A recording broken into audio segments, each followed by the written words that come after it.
الحمد لله نحمده ونستعينه ونستغفره ونؤمن به ونتوكل عليه ونعوذ بالله من شرور أنفسنا ومن سيئات أعمالنا من يهده الله فلا مضل له ومن يضلل فلا هادي له ونشهد أن لا إله إلا الله وحده لا شريك له ونشهد أن سيدنا ومولانا محمدا عبده ورسوله أما بعد فأعوذ بالله من الشيطان الرجيم بسم الله الرحمن محمد وعلى آل محمد كما باركت على إبراهيم وعلى آل إبراهيم إنك حميد مجيد.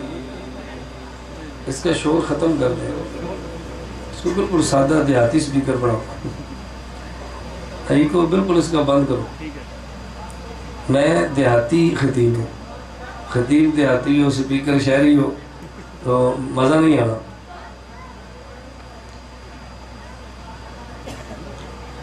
میرے نہایت واجب الاحترام بزرگوں، مسلک اہل سنت والجماعت سے تعلق رکھنے والے حضور نوجوان دوستوں اور بھائیوں، میں نے آپ حضرات کی خدمت میں قرآن کریم کی ایک آیت کریمہ تلاوت کی ہے. اس آیت کریمہ کی روشنی میں میں نے آپ حضرات کے سامنے جلسے اشتہار پہ دیے ہوئے عنوان شان مصطفیٰ صلی اللہ علیہ وسلم پر گفتگو کرنی ہے. بہت سارے حضرات کے ذہن میں ہوگا جو قرآن کریم کا ترجمہ جانتے ہیں یا علماء کے خطابات کو سنتے رہتے ہیں کہ اس آیت کا شان مصطفیٰ صلی اللہ علیہ وسلم سے کیا تعلق ہوگا. میں وضاحت کے لیے یوں کہوں گا، اس آیت کریمہ کی روشنی میں شان مصطفیٰ صلی اللہ علیہ وسلم کو بیان کرتے ہوئے میں دو باتیں عرض کروں گا. نمبر 1 توحید اور نمبر 2 ادب. ہمیں ہمارے پیغمبر نے توحید بھی دی ہے، ہمیں ہمارے پیغمبر نے ادب بھی دیا ہے. ہم توحید کی آڑ میں گستاخی نہیں کرتے اور اسی طرح ہم ادب کی آڑ میں شرک بھی نہیں کرتے. ہم توحید کے بھی قائل ہیں اور ادب کے بھی قائل ہیں. بسا اوقات لوگ توحید کا نام لے کر انبیاء، اکابر، اولیاء کی گستاخی کرتے ہیں اور بعض انبیاء کے ادب کی آڑ میں اللہ کے ساتھ شرک کرتے ہیں. ہم شرک بھی نہیں کرتے، گستاخی بھی نہیں کرتے. ہم توحید کے بھی قائل ہیں اور ادب کے بھی قائل ہیں. میں عنوان تو شان مصطفیٰ پہ آپ حضرات کی خدمت میں دلائل پیش کروں گا، لیکن میرا اصل آپ کی خدمت میں جو عنوان ہوگا وہ دو چیزیں آپ نے آخر تک سمجھنی ہے. نمبر 1 توحید اور نمبر 2 ادب. ہمیں توحید بھی اللہ کے پیغمبر نے دی ہے، ہمیں ادب بھی اللہ کے پیغمبر نے دیا ہے. میں یہ بات بڑے دعوے کے ساتھ کہہ سکتا ہوں، اگر ہمارے پیغمبر نہ ہوتے تو دنیا میں توحید کا اقرار بھی نہ ہوتا. اگر ہمارے پیغمبر نہ ہوتے تو دنیا کو ادب کا پتہ بھی نہ چلتا. توحید کا درس بھی ہمارے پیغمبر نے دیا ہے اور ادب کا سبق بھی ہمارے پیغمبر صلی اللہ علیہ وسلم نے دیا ہے. یہ وہ باتیں ہیں جو آپ سنتے اور پڑھتے رہتے ہیں. میں صرف بطور دلیل کے ایک واقعہ عرض کرتا ہوں تاکہ آپ اس کو ذہن نشین فرمائیں اور میں اپنے مضمون کو آگے لے کر چلوں. قرآن کریم میں ہے وَإِذْ أَخَذَ رَبُّكَ مِن بَنِي آدَمَ مِن ظُهُورِهِمْ ذُرِّيَّتَهُمْ وَأَشْهَدَهُمْ عَلَىٰ أَنفُسِهِمْ. جب اللہ رب العزت نے عالم ارواح میں حضرت آدم علیہ نبینا والی صلاۃ والسلام کی پیش پشت مبارک سے قیامت تک آنے والی ان کی اولاد کو نکالا، اللہ رب العزت نے ان تمام سے پوچھا الستُ بربکم، میں تمہارا خدا ہوں یا نہیں؟ بتاؤ تمہارا خدا اور رب کون ہے؟ عالم ارواح میں انبیاء بھی خاموش تھے، اصحاب بھی خاموش تھے، اولیاء بھی خاموش تھے. کسی ایک نے بھی اللہ کی توحید کا بھی اقرار نہیں کیا. تو سب سے پہلے روح محمد صلی اللہ علیہ وسلم نے فرمایا بلا اللہ میں تیری توحید کا قائل ہوں۔ اللہ کے پیغمبر نے بلا کہا تو انبیاء نے کہا، انبیاء نے بلا کہا تو پوری انسانیت نے کہا۔ اب اگر ہمارے پیغمبر بلا نہ فرماتے تو دنیا میں کوئی توحید کا اقرار ہی نہ کرتا۔ اگر ہمیں توحید ملی ہے تو اللہ کے پیغمبر کے صدقے ملی ہے۔ بلکہ میں یوں کہوں گا، امیر شریعت عطا اللہ شاہ بخاری، اللہ ان کی قبر پہ کروڑوں رحمت نازل فرمائے، امیر شریعت عطا اللہ شاہ بخاری اصلی اور سچے سید بھی تھے۔ امیر شریعت عطا اللہ شاہ بخاری بڑے بلا کے خطیب بھی تھے، حضرت بہت بڑے ادیب بھی تھے۔ امیر شریعت عطا اللہ شاہ بخاری بہت بڑے مناظر اور مجاہد اور خانقاہ کے صوفی بھی تھے۔ یہ سارے اوصاف اللہ نے امیر شریعت عطا اللہ شاہ بخاری رحمۃ اللہ علیہ کو عطا فرمائے تھے۔ امیر شریعت عطا اللہ شاہ بخاری رحمۃ اللہ علیہ فرماتے کہ میں جب اللہ کے پیغمبر کی زلفیں دیکھتا ہوں تو میرا دل کرتا ہے ان کو سجدہ کرو۔ جب میں نبی کریم صلی اللہ علیہ وسلم کے رخسار دیکھتا ہوں میرا جی چاہتا ہے حسن کو سجدہ کرو۔ لیکن جب بالکل نقشہ بدلتا ہے اور جب اللہ کی مدد کی ضرورت پیش آتی ہے تو میں اسی پیغمبر کو انہی زلفوں کے ساتھ میدان بدر میں سجدہ ٹیکتے ہوئے دیکھتا ہوں، تو پھر میں کہتا ہوں عطا اللہ سجدہ اسے کر جسے یہ زلفوں والا بھی کرتا ہے، عطا اللہ سجدہ اسے کر جسے حسن و جمال کا مالک پیغمبر کرتا ہے۔ تو میرے پیغمبر نے مجھے درس دیا ہے کہ سجدہ اسے کرنا ہے۔ رسول اکرم صلی اللہ علیہ وسلم کی خدمت میں اصحاب پیغمبر آئے اور کہا یا رسول اللہ ہم ایران گئے ہیں، ہم نے ایران میں جا کے ان کے بادشاہوں کو دیکھا، ان کی عوام اپنے بادشاہوں کو سجدہ کرتی ہے، حضور آپ سے بڑا دنیا میں کون بادشاہ ہوگا، ہمیں اجازت دے ہم آپ کو سجدے کریں۔ نبی کریم صلی اللہ علیہ وسلم نے فرمایا لو کنت آمرا ان یسجد احد لاحد، اگر میں کسی شخص کو حکم دیتا کہ وہ کسی کو سجدہ کرے، اللہ کے پیغمبر نے فرمایا لأمرت النساء ان یسجدن لازواجہن، میں بیوی کو حکم دیتا کہ اپنے خامند کو سجدہ کرے۔ اس کو سجدہ کرنے کی اجازت نہیں تو دنیا میں کسی اور بندے کو سجدہ کرنے کی اجازت بھی نہیں ہے۔ میں اس موضوع پہ تفصیل سے دلائل نہیں دے رہا، میں تو محض اشارہ کر رہا ہوں۔ اگر ہمیں توحید ملی ہے تو پیغمبر کے دربار سے ملی ہے، اور اگر ادب بھی ملا ہے تو پیغمبر کے دربار سے ملا ہے۔ تو کہے گا ادب کیسے ملا ہے؟ تیرے ذہن میں دلائل اور ہوں گے لیکن میں دلائل تجھے اور دیتا ہوں۔ آپ کے ذہن میں یہ ہوگا شاگرد ادب استاذ کا کرتا ہے، بیٹا ادب باپ کا کرتا ہے، امتی ادب نبی کا کرتا ہے۔ میں کہتا ہوں نہیں، پیغمبر نے ادب کے رنگ بدل کے امت کو عجیب تعلیم دی ہے۔ نبی کریم صلی اللہ علیہ وسلم نبی اور سید الانبیاء ہونے کے ناطے اگرچہ پوری کائنات کے سردار ہیں، لیکن پیغمبر کی بیٹی فاطمہ آتی ہے رضی اللہ عنہا، اللہ کے نبی کھڑے ہو جاتے ہیں اور کھڑے ہو کے فاطمہ کے راستے میں چادر بچھا رہے ہیں۔ پیغمبر نے بتایا اگرچہ باپ بڑا ہوتا ہے لیکن بیٹی آئی تو اس کے حوصلے کے لیے بڑے کو بھی کھڑا ہونا چاہیے۔ ہم نے عموماً ادب یہ سمجھا کہ چھوٹا بڑے کا کرے، لیکن کبھی ایک مقام آتا ہے کہ بڑا چھوٹے کا بھی ادب کیا کرتا ہے۔ یہ میرے پیغمبر نے درس دیا ہے۔ حضرت اماں حلیمہ سعدیہ رضی اللہ عنہا کے خاندان کے لوگ آتے ہیں تو نبی صرف اپنی رضائی ماں کے رشتے کو دیکھتے ہیں تو ان سب کے غلاموں کے آزاد کرنے کا اعلان کرتے ہیں۔ یہ میرے پیغمبر نے ادب کی جہت دی ہے۔ نبی کریم صلی اللہ علیہ وسلم غزوے میں نکلے ہیں اور غزوہ بنو مستلق کے نام سے غزوہ ہے۔ اس قبیلے کی خاتون سے پیغمبر نے شادی کی ہے۔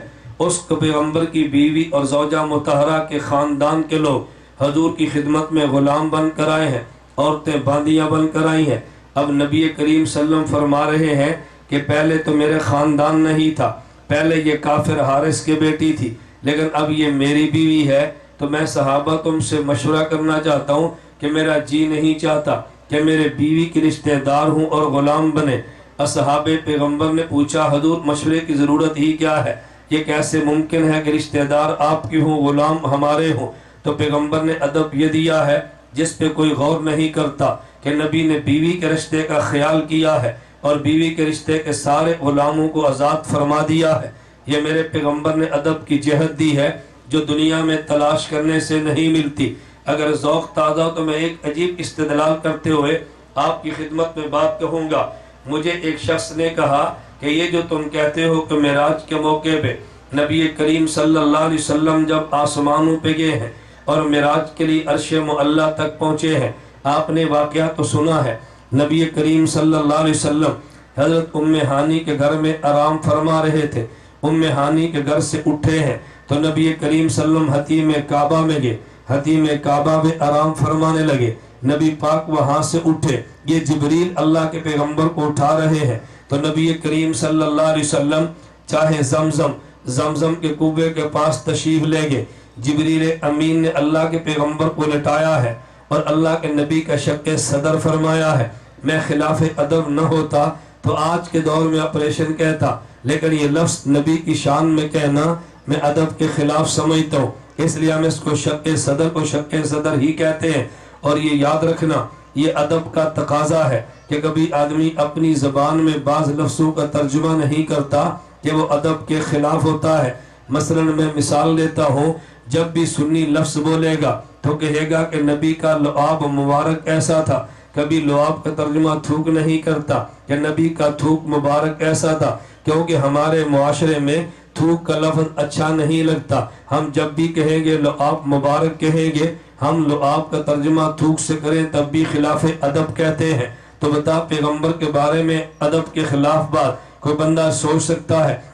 نبی کریم صلی اللہ علیہ وسلم مدینہ منورہ میں حضور سوار ہوئے، اور سوار کس پہ ہیں؟ اللہ کے پیغمبر نے حمار پہ سواری کی ہے۔ اب ویسے عربی زبان میں حمار کا ترجمہ گدھا کرو گے، لیکن پیغمبر کا واقعہ عرض کرے تو کبھی دیوبند والا یہ نہیں کہتا۔ نبی پاک صلی اللہ علیہ وسلم نے گدھے پر سواری کی ہے، چونکہ گدھے کا لفظ اچھا جو نہیں ہے، اگرچہ حمار کا ترجمہ گدھا ہی بنتا ہے، لیکن جب نسبت پیغمبر کی طرف آئے تو پھر حمار کا ترجمہ حمار کرتے ہیں، حمار کا ترجمہ گدھا نہیں کرتے۔ نبوت کے ساتھ لفظ بھی آئے، آدمی شان والے لفظ لاتا ہے۔ میں بتا یہ رہا تھا کہ پیغمبر کا ادب کتنا ہے۔ نبی کریم صلی اللہ علیہ وسلم نے جو ادب کی جہاد دی ہے، میں صرف اس کے اشارے کر رہا تھا کہ نبی کریم صلی اللہ علیہ وسلم کے سینے مبارک کا شق صدر ہوا ہے، اللہ کے پیغمبر کے قلب مبارک کو باہر نکالا۔ جبریل امیل جنت سے ایک سونے کا تشت لائے ہیں، اس میں نبی پاک صلی اللہ علیہ وسلم کے قلب مبارک کو رکھا اور زمزم کے پانی کو لے کر اس سے صاف کیا ہے، اور پھر اندر قلب مبارک کو رکھا تو سینے کو بند کر دیا ہے۔ دنیا میں کوئی ایسا آپریشن نہیں ہے کہ جس میں کوئی سوئی بھی نہیں کام کرتی، کوئی کینچی بھی نہیں، کوئی دھاگا بھی نہیں ہے۔ یہ پیغمبر کے معجزات کا باب تھا۔ اب جو بات میں سمجھانا چاہ رہا ہوں، ایک بندہ کہنے لگا کہ مولانا صاحب میں یہ واقعہ نہیں مانتا۔ میں نے کہا کیوں نہیں مانتا؟ کہتا جی پیغمبر کے ادب کے خلاف ہے۔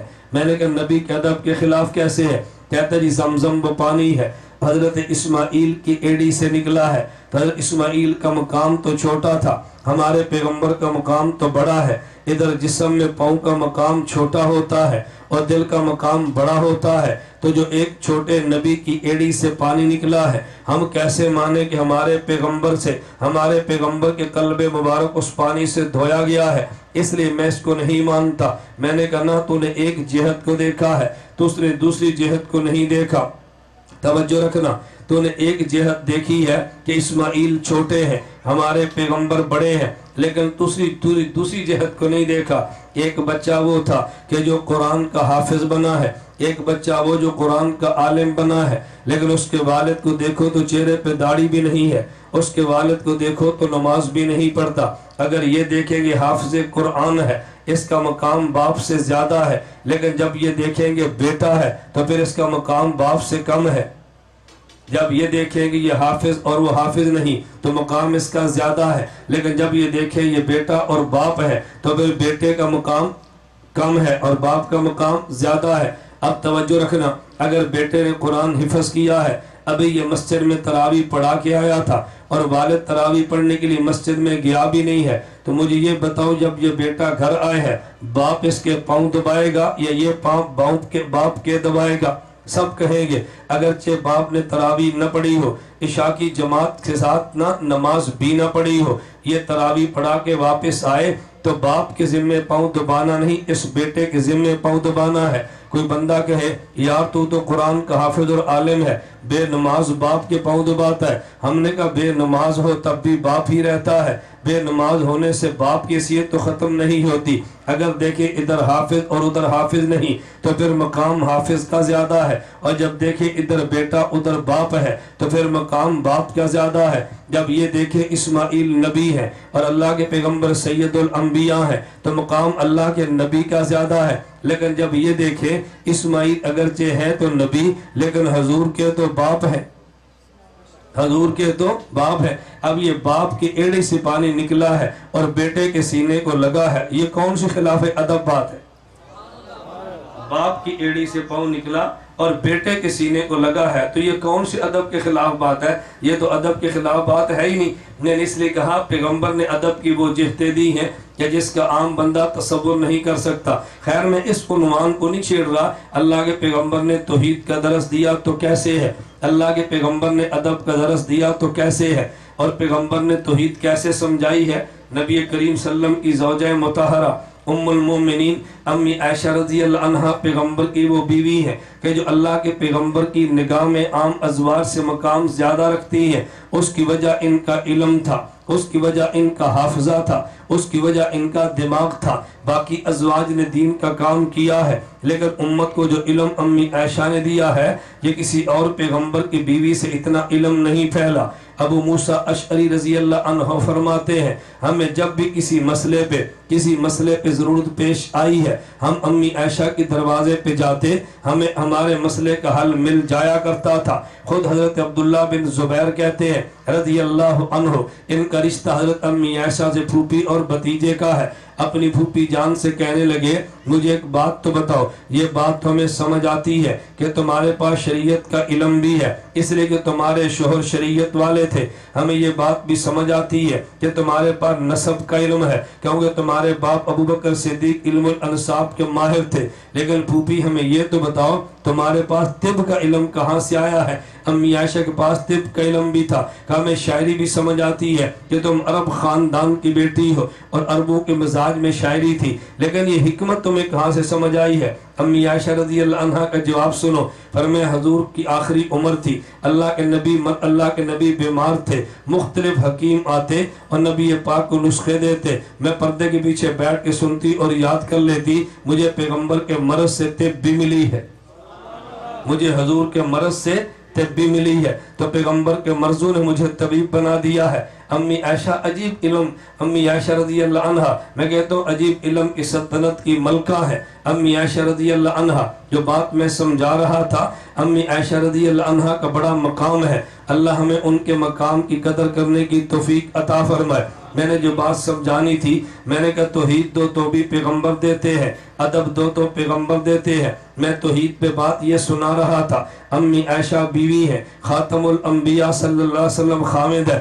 دنیا میں ہر عورت کی خواہش ہوتی ہے کہ مجھے میرے خامد سے اولاد مل جائے. امی عائشہ کی کتنی خواہش ہوگی کہ میرا بیٹا حضور کا بیٹا ہو، کتنی تمنا ہوگی. نبی پاک صلی اللہ علیہ وسلم گھر تشریف لائے ہیں، امی عائشہ کی اولاد تو نہیں تھی. امی عائشہ رضی اللہ عنہا کی گود میں ادھر دیکھیں، امی عائشہ رضی اللہ عنہا کی گود میں بچہ تھا. اللہ کے نبی گھر آئے ہیں، امی عائشہ کی آنکھوں سے آنسو گر گئے. اللہ کے نبی کو پتا ہے امی عائشہ کی آنسو کیوں گر رہے ہیں، کیونکہ چاہتی ہے کہ بیٹا ہو تو بیٹا تو نہیں ہے. امی عائشہ گرتے آنسو کو دیکھا، اللہ کے پیغمبر نے توحید سمجھائی ہے. عائشہ فرمایا تو اس بات پہ آنسو گراتی ہے جو محمد کے اختیار میں نہیں ہے، جو محمد کے اختیار میں نہیں ہے. اللہ کے نبی نے توحید بھی دی ہے، اللہ کے نبی نے بولیے نا، اللہ کے نبی نے توحید بھی دی ہے، اللہ کے نبی نے ادب بھی دیا ہے. ایک بات ذہن نشین فرما لے، میں نے پورے جلسے کے دوران نہ نعرہ لگوانا ہے نہ نعرہ لگنے دینا ہے، نمبر 1. نمبر 2 میں نے سبحان اللہ اور ماشاءاللہ سے آپ سے میں نے انشاءاللہ داد بھی نہیں لینی. جہاں میں ضرورت محسوس کروں گا وہاں میں ساتھ ساتھ آپ کو بلواؤں گا. تاکہ وجہ میرا دل کرتا ہے یہ عقیدہ بھی سمجھاؤں، یہ مسئلہ بھی سمجھاؤں، یہ نظریہ بھی سمجھاؤں. جب سمجھانے کی ضرورت پیش آئی تو میں انشاءاللہ آپ کو ساتھ ساتھ چلاؤں گا. اب ذرا توجہ رکھنا، میں نے آپ کی خدمت میں عرض کیا ہمارے آج کے جلسے کا عنوان کیا ہے؟ بولیے نا کیا عنوان ہے؟ توجہ سب بولو، کیا عنوان ہے؟ شان مصطفیٰ صلی اللہ علیہ وسلم. میں نے شان مصطفیٰ کے لیے آیت پڑھی ہے وَقَضَى رَبُّكَ أَلَّا تَعْبُدُوا إِلَّا إِيَّاهُ وَبِالْوَالِدَيْنِ إِحْسَانًا۔ اس آیت کریمہ میں اللہ رب العزت نے دو حکم دیے ہیں، توجہ رکھنا۔ اللہ نے کتنے حکم دیے؟ دو حکم دیے۔ پہلا حکم یہ دیا کہ تم نے سجدہ صرف خدا کو کرنا ہے۔ خدا نے دوسرا حکم دیا کہ تم نے ادب والدین کا کرنا ہے۔ خدا نے حکم دیا کہ سجدہ خدا کو کرنا ہے، اور دوسرا حکم دیا کہ ادب والدین کا کرنا ہے۔ میں لفظ رب نہیں کہہ رہا، میں لفظ خدا بار بار کہہ رہا ہوں۔ کیوں؟ ہو سکتا ہے آج آپ کے اس علاقے میں فتنہ نہ ہو اور کل کو پیدا ہو جائے، ہو سکتا ہے فرقہ نہ ہو کل کو آ جائے۔ ہمارے حضرات اس وقت بات کرتے ہیں جب فتنہ پیدا ہو جاتا ہے۔ میں کہتا ہوں جب فتنی آئے اس کا سر کچل دو، وگرنہ کل کو فتنہ بنے گا اور تم سے سنبھالا نہیں جائے گا۔ آج پاکستان میں ایک الگ فتنہ نکلا ہے، نام جماعت المسلمین رکھا ہے، اور کہتے ہیں ہر بندے کو کافر ہے۔ کہتے ہیں ہم 2-4 مسلمان ہیں، باقی پوری دنیا کافر ہے۔ میں نے کہا یار تم عجیب آدمی ہو۔ میں یہاں پہ ایک جملہ مولانا طارق جمیل صاحب دامت برکاتہم کی زبانی سمجھاتا ہوں۔ ابھی چند دن قبل کی بات ہے، آپ کے علم میں نہیں ہے۔ مولانا طارق جمیل صاحب کو 3 مولوی اہل حدیث ملنے کے لیے گئے، تو مولانا نے ان سے پوچھا کہ تم بتاؤ کہ تمہاری حیثیت ہمارے یہاں کیا ہے، اپنی کیا ہے؟ انہوں نے کہا جی ہم تو پکے مومن ہیں۔ تو مولانا پوچھا تمہارے علاوہ؟ انہوں نے کہا جب ہم اپنے علاوہ کسی کو مومن نہیں سمجھتے۔ مولانا فرمایا خدا کی اتنی بڑی جنت ہے، ان میں صرف تم ہی آؤ گے۔ اللہ کی اتنی بڑی جنت ہے، اس میں صرف تم آؤ گے۔ اب بتاؤ، نام جماعت المسلمین رکھا ہے اور پورے لاہور میں 10 ہوں گے کہیں گے جی ہم مسلمان ہیں، باقی سارے مشرک ہیں۔ میں نے کہا یار عقل سے کام لو، اتنی بڑی خدا کی جنت ہے، وہ صرف تم 10 کے لیے تو نہیں ہے نا۔ خدا کی جنت کو اتنا محدود نہ کرو۔ بات جو میں سمجھا رہا تھا وہ ایک نیا نظریہ دیتے ہیں، کہتا جی تم اللہ کو اللہ تو کہنا، اللہ کو خدا نہ کہنا۔ میں نے پوچھا بھی خدا کیوں نہ کہیں؟ اس نے کہا دیکھو اللہ ایک ہے، اللہ 2 یا 3 نہیں ہو سکتے، تو تم نے خدا نہیں کہنا، کیونکہ خدا کی جمع خدا بند آتی ہے۔ ایسا لفظ کبھی استعمال نہ کرنا کہ جس کی جمع بھی آتی ہو، ورنہ شرک کی بو آئے گی۔ میں نے کہا ہر بات سے تمہیں بو پتہ نہیں کیوں آتی ہے؟ تمہارا ناک ٹھیک نہیں تو ناک کا علاج کراؤ۔ آدمی کا ناک ٹھیک نہ ہونا، اس کو اپنے ناک سے بو محسوس ہوتی ہے۔ کہتا ہے نہ خدا نہ کہنا، خدا کی جمع خدا بند آتی ہے، اس لفظ سے شرک کی بو آتی ہے۔ میں نے کہا پھر کوئی بندہ تمہیں کہے گا اللہ کو رحیم بھی نہ کہنا، قرآن کریم میں رحیم کی جمع رحمہ آتی ہے۔ اللہ کو رب بھی نہ کہنا، قرآن میں رب کی جمع ارباب آتی ہے۔ اللہ کو اللہ بھی نہ کہنا، قرآن میں الہ کی جمع آلہۃ آتی ہے۔ تو پھر کون سا لفظ تم اللہ کے لیے استعمال کرو گے؟ کہتے ہیں نہیں ایک وجہ اور ہے۔ میں نے کہا اور وجہ کون سی ہے؟ کہتے ہیں عربی زبان میں اللہ کہتے ہیں خدا نہیں کہتے، اس لیے خدا نہیں کہنا۔ میں نے کہا اچھا یہ بتاؤ دن رات میں نمازیں کتنی فرض ہیں؟ کہتے ہیں جی 5۔ میں نے کہا سال بھر میں روزے کتنے فرض ہیں؟ کہتا ہے جی 1 مہینے کے۔ میں نے کہا یہ جملہ اپنی زبان سے کہہ دو۔ کہتا ہے جی دن رات میں 5 نمازیں فرض ہیں اور سال میں 1 ماہ کے روزے فرض ہیں۔ میں نے کہا عربی زبان میں تو نماز اور روزہ نہیں کہتے، تو نے نماز اور روزہ کیوں کہہ دیا؟ عربی زبان میں نماز کو صلاۃ کہتے ہیں، عربی زبان میں روزے کو صوم کہتے ہیں۔ تو مجھے فوراً کہنے لگا جب عربی بولیں گے تو صوم و صلاۃ کہیں گے، اور جب اردو بولیں گے تو نماز روزہ کہیں گے۔ میں نے کہا جب عربی بولیں گے تو اللہ کہیں گے، جب اردو بولیں گے تو خدا کہیں گے، جب عربی بولیں گے تو رسول کہیں گے، اردو بولیں گے تو پیغمبر کہیں گے، عربی بولیں گے تو اللہ کہیں گے، اردو بولیں گے تو خدا کہیں گے۔ تو جو دلیل تیری ہے وہی دلیل ہماری ہے۔ تیری دلیل مانے تو انسان گستاخ، تیری دلیل اگر مان لے تو بندہ مومن بنتا ہے، ہماری دلیل مانے تو مشرک بنتا ہے۔ میں نے کہا کوئی ایسی بات بتاؤ جو ہمیں سمجھ آئے، اور آپ حیران ہوں گے میں مذاق نہیں کرتا۔ اس وقت محمد جونا گڑھی اہل حدیث وہابی کا ترجمہ، یہ جو سعودیہ حکومت تقسیم کر رہی ہے غلط فہمی کی وجہ سے، اس کے شروع میں لکھا ہے، کہتے ہیں پورے قرآن میں جہاں خدا لکھا تھا ہم نے وہاں سے لفظ خدا کاٹ دیا ہے، کیونکہ خدا کے لفظ میں شرک کی بو آ رہی تھی۔ میں نے کہا یار عقل سے کام لو، اگر میں تمہاری دلیل کو مان لوں، اس کا معنی کہ مصنف نے خدا لکھا تھا، تم نے خدا کاٹا ہے، وہ شرک کر رہا تھا، تم شرک مٹا رہے ہو، تو پھر تفسیر مشرک کی ہوئی نا؟ نہیں سمجھے؟ کہتا ہے اس مصنف نے تو خدا لکھا تھا، ہم نے خدا کیوں کاٹا؟ اس سے شرک کی بو آ رہی تھی۔ میں نے کہا جس کی تفسیر ہے وہ شرک کی بو میں مرا، اور تم موحد ہو، بھئی کسی موحد کی تفسیر لاؤ، پھر مشرک کی تفسیر تو نہ لاؤ نا۔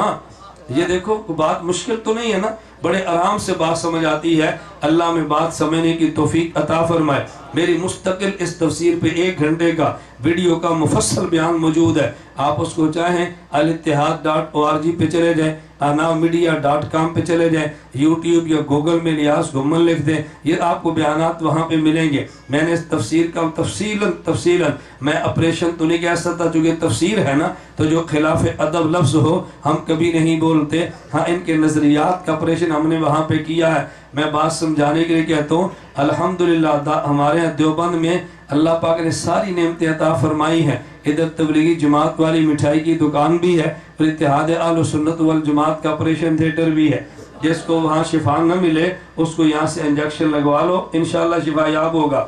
اللہ میں بات سمجھنے کی توفیق عطا فرمائے۔ عنوان سمجھنا، وَقَضَىٰ رَبُّكَ أَلَّا تَعْبُدُوا إِلَّا إِيَّاهُ، اللہ نے فرمایا کہ تم نے سجدہ، بولتے جاؤ، سجدہ خدا کو کرنا ہے اور ادب والدین کا کرنا ہے۔ سجدہ خدا کو کرنا ہے، ادب والدین کا کرنا ہے۔ اب میں اگلی گفتگو شروع کرنے سے پہلے ایک سوال کروں گا اور پھر جواب آپ نہیں دیں گے، میں جواب بھی دوں گا۔ سوال بھی میرے ذمہ اور جواب بھی میرے ذمہ، اس لیے کہ میں آپ کا وکیل ہوں نا، تو وکیل موکل کا کیس لڑتا ہے، موکل کو پریشان نہیں ہونے دیتا۔ سوال بھی ہمارے ذمہ اور جواب بھی ہمارے ذمہ۔ سوال کیا ہے؟ آپ نے علماء سے سنا ہوگا، اللہ قرآن کریم میں فرماتے ہیں وَرَفَعْنَا لَكَ ذِكْرَكَ، اے پیغمبر ہم نے تیرا ذکر بلند کیا ہے۔ جہاں پہ نام میرا ہوگا اے پیغمبر وہاں پہ نام آپ کا ہوگا۔ کلمے میں نام اللہ کا ہے تو ساتھ نام پیغمبر کا ہے۔ اذان میں اللہ کا نام ہے تو ساتھ پیغمبر کا ہے۔ آپ اتحیات میں دیکھ لو اللہ کا نام ہے تو پیغمبر کا ہے۔ درود پاک میں اللہ کا نام ہے تو پیغمبر کا ہے، لیکن یہاں تو پیغمبر کا نام نہیں ہے۔ وَقَضَىٰ رَبُّكَ أَلَّا تَعْبُدُوا إِلَّا إِيَّاهُ، سجدہ خدا کو کرو اور ادب والدین کو کرو۔ پیغمبر کا تذکرہ ہی نہیں ہے۔ اب ہونا تو یوں چاہیے تھا وَقَضَىٰ رَبُّكَ أَلَّا تَعْبُدُوا إِلَّا إِيَّاهُ وَبِالرَّسُولِ إِحْسَانًا، کہ دیکھو سجدہ خدا کو کرو لیکن ادب تم پیغمبر کا کرو۔ اللہ رب العزت نے پیغمبر کی بجائے والدین کی بات کی ہے۔ اب میں یوں کہوں گا کہ نہیں، پیغمبر کا تذکرہ بھی ہے لیکن پیغمبر کا تذکرہ بندے کو نظر نہیں آ رہا، والدین کا تذکرہ نظر آ رہا ہے۔ والدین بھی اللہ کی نعمت ہے، میری دلیل پہ غور کرنا، والدین بھی اللہ کی نعمت ہے لیکن پیغمبر سے چھوٹی نعمت ہے۔ اللہ کے پیغمبر بڑی نہیں، خدا کی سب سے بڑی نعمت ہے۔ تو والدین چھوٹی نعمت ہے، اللہ کے پیغمبر خدا کی سب سے بڑی نعمت ہے۔ اور یہ دنیا میں عموماً ایسے ہوتا ہے کہ جو چھوٹی نعمت ہوتی ہے وہ نظر آ رہی ہوتی ہے اور جو بڑی نعمت ہے وہ نظر آ نہیں ہوتی، وہ محنت کرے تو نظر آ جاتی ہے۔ تم گندم دیکھو خدا کی نعمت ہے، یہ زمین کے اوپر ہے۔ آپ پانی دیکھو خدا کی نعمت ہے، یہ بالکل زمین کے اوپر ہے، لیکن گندم کی قیمت بھی کم ہے، پانی کی قیمت بھی کم ہے۔ سونا دیکھو تو زمین کی تہ میں ہے، وہ قیمت میں زیادہ ہے۔ پیٹرول دیکھو تو زمین کی تہ میں ہے، وہ قیمت میں زیادہ ہے۔ عموماً جو قیمت میں کم ہو وہ اوپر ہوتی ہے اور جو قیمت میں زیادہ ہو وہ نعمت مخفی ہوتی ہے۔ اللہ کے پیغمبر بڑی نعمت اور سب سے بڑی ہے، تذکرہ ان کا بھی ہے لیکن اس کا تذکرہ عام بندے کو نظر نہیں آ رہا۔ اب میں یوں کہوں گا کہ والدین کا تذکرہ بھی ہے لیکن پیغمبر کا تذکرہ بھی ہے۔ وہ کیسے ہے؟ اب میں ایک لفظ کہنے لگوں، یہ لفظ سمجھیں گے تو میرا اگلا بیان سمجھ آئے گا۔ سجدہ خدا کو کرنا ہے اور ادب، توجہ رکھنا، سجدہ خدا کو کرنا ہے، ادب۔ یہ تو تھا ہمارا موقف اور مسلک۔ اگلی وجہ کہ خدا کو سجدہ کیوں کرنا ہے، ادب والدین کا کیوں کرنا ہے، اس کی عقلی وجہ کیا ہے؟ خدا کو سجدہ اس لیے کرنا ہے کہ خدا ہمارا خالق ہے۔ والدین ادب اس لیے کرنا ہے کہ والدین دنیا میں آنے کا سبب ہے۔ والدین دنیا میں آنے کا، اگر اللہ امر کن نہ فرماتے ہمیں وجود نہ ملتا، اور اگر ہماری ماں اور ہمارا والد نہ ہوتا تب بھی ہمیں وجود نہ ملتا۔ اللہ کو سجدہ اس لیے کہ ہمارے خالق ہے، اور والدین ادب اس لیے کہ وہ ہمارے پیدا ہونے کا سبب ہے۔ تو جو خالق ہو اس کو سجدے کرتے ہیں اور جو سبب ہو اس کے شکریہ ادا کرتے ہیں۔ ادب کا معنی شکریہ ہے، اس کے شکریہ ادا کرتے ہیں۔ آپ کو یوں سمجھ نہیں آنا، میں مثال دوں گا تو پھر بات سمجھ آئے گی۔ ایک مہمان تھا اور بد دماغ تھا، میزبان کے یہاں ٹھہرا۔ میزبان نے مہمان کی خدمت کی ہے، اس کو چرغا بھی دیا ہے، بریانی بھی کھلائی ہے، اس کو پیپسیاں بھی پلائی ہیں۔ جب یہ جانے لگا تو جزاک اللہ بھی نہیں کہا، ساتھ والے نے کہا یار تو کیسا عجیب انسان ہے، جزاک اللہ کہہ کے شکریہ ادا کر دے۔ اس نے کہا شکریہ کس بات کا؟ اس کے گھر میں خدا نے رزق میرے لیے رکھا تھا تو میں نے کھایا ہے، اگر میرے مقدر میں نہ ہوتا تو کیسے کھلاتا، میں اس کا شکریہ کیوں ادا کروں؟ میں شکریہ اللہ کا کروں گا۔ یہ میزبان تو سمجھدار تھا لیکن مہمان بد دماغ تھا، تبھی اس نے ادب سے انکار کر دیا۔ میزبان سمجھ گیا اس کا علاج دلیل سے نہیں، اس کا علاج عمل سے کرنا چاہیے۔ کبھی بندے